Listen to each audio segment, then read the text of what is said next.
கேரள மாநிலத்தில் நடைபெற்ற உள்ளாட்சி தேர்தலில் திருவனந்தபுரம் மாநகராட்சியை பாஜக தலைமையிலான தேசிய ஜனநாயக கூட்டணி கைப்பற்றி அமோக வெற்றி பெற்றுள்ளது. இதன் மூலம் திருவனந்தபுரத்தில் கம்யூனிஸ்ட் கட்சியின் 45 ஆண்டுகால வெற்றி வரலாற்றை முறியடித்து பாஜக கூட்டணி முதன்முறையாக வெற்றி பெற்றுள்ளது.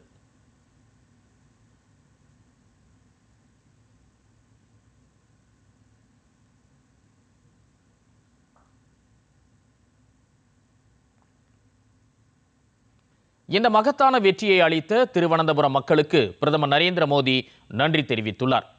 கேரளத்தில் UDF மற்றும் LDF ஆகியவற்றால் மக்கள் கடுமையாக வெறுப்படைந்து நல்லாட்சியையும் அனைவருக்கும் வாய்ப்புகளை கொண்ட கேரளாவை உருவாக்க தேசிய ஜனநாயக கூட்டணியால் மட்டுமே முடியும் என்று கேரள மக்கள் தீர்மானித்து விட்டதாகவும் பிரதமர் குறிப்பிட்டுள்ளார். திருவனந்தபுரம் மாநகராட்சியில் கிடைத்துள்ள இந்த வெற்றி கேரள அரசியலில் ஒரு திருப்புமுனை என்றும் X வலைதளத்தில் பிரதமர் மோடி கூறியுள்ளார்.